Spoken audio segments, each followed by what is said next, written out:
I'm bringing sexy back. Hi Vogue, I'm Gisele Bündchen, and today we are looking through my life in looks. So let's see it. Oh my God. What's this face that I'm making? My mom, I have a twin sister, and she always used to dress us the same, and this is probably a wedding of a cousin or somebody. My mom had 5 daughters, so we were flower girls to quite a lot of our, family members. This was in London. Look at my Birkenstocks with socks. I mean, look at this style. I mean, this is how much I knew about fashion, okay? Look at what I'm wearing. I'll just go around like this every day thinking like everything was fine. I didn't care. I only worked with Jorgen many years later. And this was a Polaroid. There was a Polaroid he took. I have no idea whose car it was, but, thank God it didn't have an alarm. That would have been funny. Who wears Birkenstocks with socks? I guess I do. I guess I did. This was one of the most traumatizing moments. I mean, I didn't speak English. It was my first show season in London. I did 42 castings. I remember going to all these castings and nobody would even look at my book because it was the heroin chic time and I didn't look like nothing like the heroin chic, obviously, as you can see in this picture. But I went to do the casting for Alexander McQueen and there were girls around the block. There were like 1,000 girls. It was the craziest thing. And he was just sitting in this couch and he would just go and say, walk. And he would put you in these impossible shoes. I didn't have a fitting, so when I showed up at the show, I was like, what am I wearing? I could say like a few words, but I didn't understand half the things. I just pretended I understood. I was just like, yeah, but I had no clue. And I was like, what is a t-shirt or something? No, it was this. I started crying, but I had these like feathers attached to my lashes. So as I was crying, like they were ungluing and the makeup artist was like, please don't cry. And I was walking the whole time thinking, oh my God, I hope my dad never sees this picture. But that's why I have the memory of this show. All I wanted to do was leave, but it's one of those things that make you stronger. This is my first Vogue cover, yes! When I shot this cover, I was 17. I was a baby, oh my God, like look how baby I was. I was very tan because I used to love just being on the sun all the time, and I was very happy to be in a cover of Vogue. This is Donatella's earliest collections. I have a long history with Versace. I did a lot of their campaigns throughout the years. I remember all those metallic things, the show had all that. It was cold to the touch. When you put it on, it was like a cold thing. She's always a very nice lady, so it was nice to be wearing her outfit for the cover. Oh wow, this is Jean-Paul Gaultier. He's awesome. Jean-Paul is one of those guys who are like super funny, very creative, and every time you do a show for him is something, you never know what you're gonna be wearing or what you're gonna be looking like. It's literally like a jacket made out of a duvet.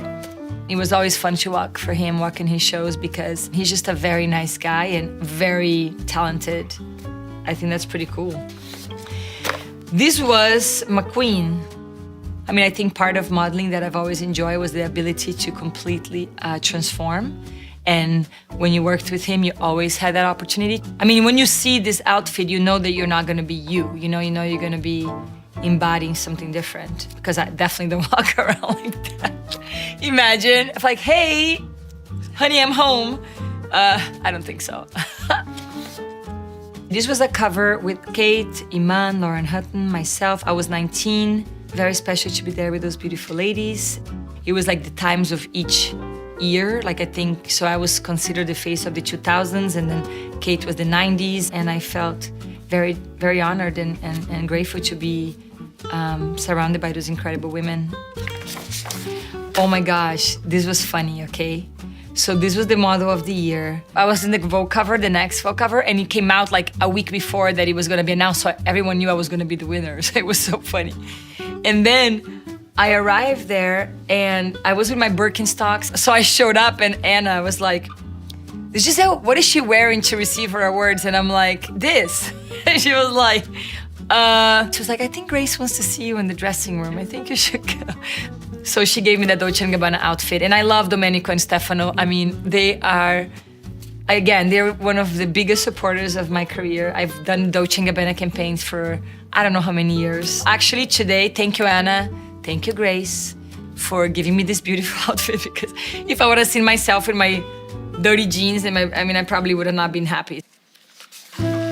Oh, okay. So this is when I was 19 years old and I signed my contract with Victoria's Secret. And this was the ruby bra. It was like the $50 million bra. I did have securities following me everywhere. Everywhere I went, there was like these 2 guys like making sure I was like, guys, I'm not doing anything with it. It was pretty funny. I think still the most expensive bra that they've ever made. It was very, very heavy. Lucky I was 19, so so it was all fine to hold all that weight, but it was a heavy bra. At that moment in 2000, you either did catalogs or you did fashion. And they really didn't mix. It's like if you did Vogue and if you did the shows, you didn't really do catalogs. So when I signed the contract with them, I remember calling Anne, my agent, and saying like, what are we gonna do? Because they were offering me a lot of money. I mean, it's more money than I've made in my entire career since I was 14 working. And I had to make a decision, am I gonna do this contract? But at the same time, it was like, if I did this contract, maybe I would never do fashion again because it was this thing. But I was, 19 years old and I was like, I don't know how much I'm gonna last here. I've been in the business since I was 14. I saw so many girls that were working and the next day you never saw them again. So I was like, you know what? They're paying me great. They pay me more money than I could ever imagine. So I think I'm gonna say yes to it, but I have to take the risk. So I signed it and everything worked out. So this was 2005. This was a Dior dress. Leo was getting the nomination and he invited me to go with him and he was my boyfriend at the time. Yeah, John Galliano made this dress. It was a Dior dress. I just loved it. All the embroidery but when you go to a place like the Oscars, there's like a lot of people and everyone is screaming. And I remember just feeling a bit like squeezing his hand and be like, okay, I'm here. It was nice to experience that once in a lifetime. And I love that dress. Thank you, John. All right, that was I'm Bringing Sexy Back. Justin Timberlake was performing on this thing with that song, I remember, and I was coming out. And my wing was broken, actually. As you can see, it doesn't look like a wing, the other side for some reason. And I remember everybody's, the wing is broken. I'm like, whatever, we have to go out. So it's just gonna go with the broken wing. But that was my last fashion show for Victoria's Secret. I always made sure that my back was covered because it just made me uncomfortable walking on a runway with my butt hanging out from looking from down up. I was like, that's not gonna happen. But I always had fun on the shows. It was always like a production. There was always someone singing. There was always something happening. It was a fun experience. Oh my gosh, this was fun. So the way I got this thing, I was flying from Los Angeles and the lady who was writing this movie came to me and she said, I'm doing this movie, Devil Wears Prada, and it's all about fashion and everything, and I'm getting some models to act on it. I'm like, no, I'm not interested. Like, I'm not gonna play a model. I do that every day. Like, that's already a role I play. And she's like, no, but I would love to have you in it. Well, maybe I can write a little something for you. They call and they say, hey, we have a part for Gisele. And okay, let's just think about this. I am not an actress. I never had an acting class. It was Meryl Streep, which I think is the best actress of all time. It was Emily Blunt and Anne Hathaway. All of them incredible. And that's the scene I was doing with those three ladies and me. So I was like, okay, I hope I don't screw this up. And today is funny because my daughter, she was in some friend's house. She's like, Mom, I saw you in a movie. You were wearing glasses. Was that you? I was like, that was me. So it was cute to have my daughter, recognizing me for the 2 seconds I was on screen. All right, so this was a 60-year anniversary of Dior. I mean, look at these outfits. I wasn't really doing shows anymore, but I love John. He's always been the kindest. I've done Dior when he was in Dior for years. I was their campaign girl. So when he asked me to do the show, I was like, okay, so I wasn't really doing shows, but I'm like, I'm coming. I'm going to Paris. I'm doing the show. It was all the girls there, and my outfit was this really tight black skirt. And the shoes, I remember thinking, I'm gonna break my feet. The heel was like this, the platform was like this. I felt like I was like the tallest I've ever been. Very concerned about breaking my ankle on this show. I did not fall, and I did have fun. So it was very special. Oh. So this was our wedding. We had this church in Santa Monica and we went there and I literally arrived with my jeans and my t-shirt and I got dressed in the priest room. I did my own hair and makeup. I literally didn't even do my hair. I just put some mascara on, which was a good thing. I had waterproof mascara because I was crying the entire time. It was a special day. This was the McQueen dress. This was the matte. Everyone was stepping on my dress. Every moment I was walking, I was like, but I love that dress. That red was amazing. And red is not a color that I really wear because I'm pretty neutral colors I prefer. But again, honoring McQueen, which I have so much gratitude for. And I remember being in the exhibit and thinking, wow. Okay. That's just me in the streets, fully pregnant, probably answering emails. I actually was doing Kung Fu. This is when I lived in Boston. I literally did martial arts until I was 9 months pregnant. So I have videos of me with a stick, like doing stick form and sword fight, all of it with like a belly leg out to here. Okay, this is when I turned 40.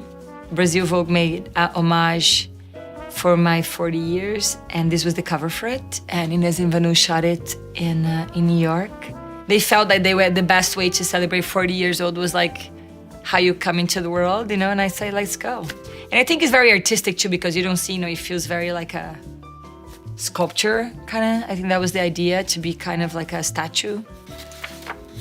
So this, we were in the Amazon, and I was doing this campaign for Stop Deforestation in the Amazon. Desmatamento Zero means zero deforestation. Had the opportunity to spend 10 days with the Xingu tribe, and it was amazing, and just to see how they live and their connection to nature and their intuition, and it was amazing. It was life-changing, and since then, I've been working on trying to bring awareness to protect our beautiful planet and just honor it in the way that I feel that we should, because it's our home. This was my last runway show.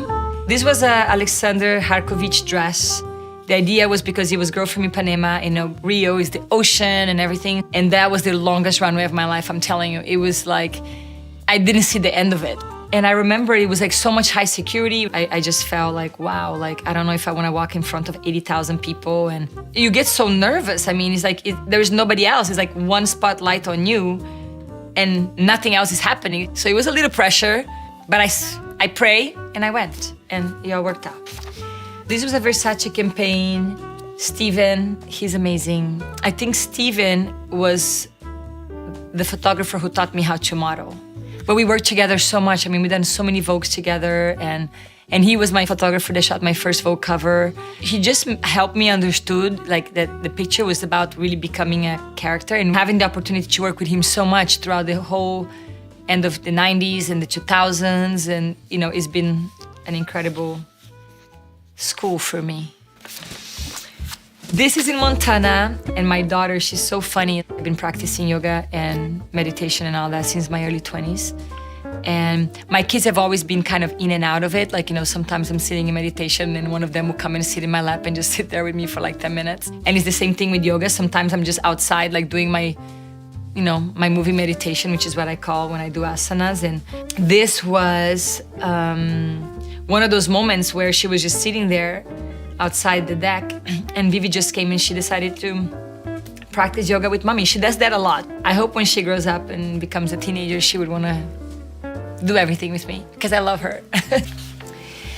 So this was the Super Bowl 2021. Tom had just won the Super Bowl, and the kids were so happy. We were just so happy for him. He works so hard, and it's a family day, really, for us to just be together and celebrate and be there for him, to support him. All right, I think we're done. Well, this was fun. Thank you, Vogue, for selecting all these pictures. It was really fun to talk about them and share with you, and I hope you guys enjoy.